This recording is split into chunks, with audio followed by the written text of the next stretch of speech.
2 days after people, the highest mountain on Earth no longer welcomes any climbers. At more than 29,000 feet, the summit of Mount Everest reached nearly as far into the sky as most commercial airliners. The final 3,000 feet to its summit was called the death zone because there's so little oxygen at this height, the human body could not sustain itself. You've got 1/3 the oxygen that you have at sea level. Basically, you're going to have acute mountain altitude sickness. And as it gets worse, you get fluid in the lungs or fluid in the brain. And as that progresses, people are going to die. With every ounce of energy needed just to survive, climbers routinely left behind food tins, plastics, used oxygen bottles, and almost anything that wasn't essential. In 1994, climber Brent Bishop organized a cleanup effort that removed 25,000 pounds of trash from the mountain. But with 400 climbers a season, refuse continued to be a problem.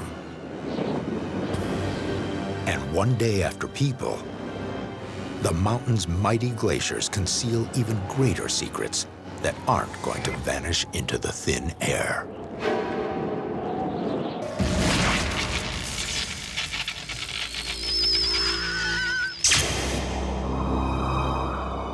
"35 years after people, some of the highest glaciers in the world inch down Mount Everest. Entombed within the ice is refuse that climbers once tossed away. They believed the colossal ice would crush it to smithereens. There was this theory that the glacier with the millions of tons of ice would just grind up whatever trash was dumped into the crevasse into dust. But they found that, 30, 40 years later, things came out at the foot of the glacier relatively intact. 35 years after people, a length of rope with a climber's gloves still curled around it emerges from the glacial ice. But the frozen citadel has yet one more secret, inching its way down the mountain.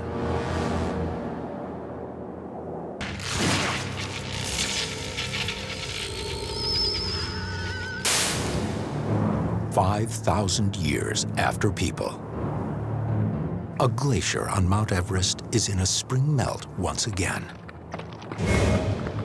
What thaws is a shocking remnant, the frozen corpse of a climber.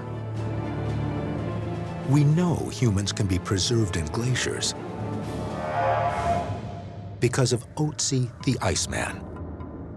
He was found on a melting snowpack in the Italian Alps in 1991, some 5,300 years after he died. His body had been so perfectly preserved that scientists could even determine what he had eaten for his final 2 meals from the contents of his stomach. Of the more than 180 climbers who died on Everest, as many as 50 were never recovered. There have been climbers that have been caught in avalanches. They've been trapped in the Khumbu icefall when tons of ice have shifted. It's likely that most of those people are still trapped on the mountain, if you will, entombed in the ice. Now, the sun and flow of glacial ice have freed one climber. But there are no scientists to greet him, only water and bacteria that make quick work of his remains.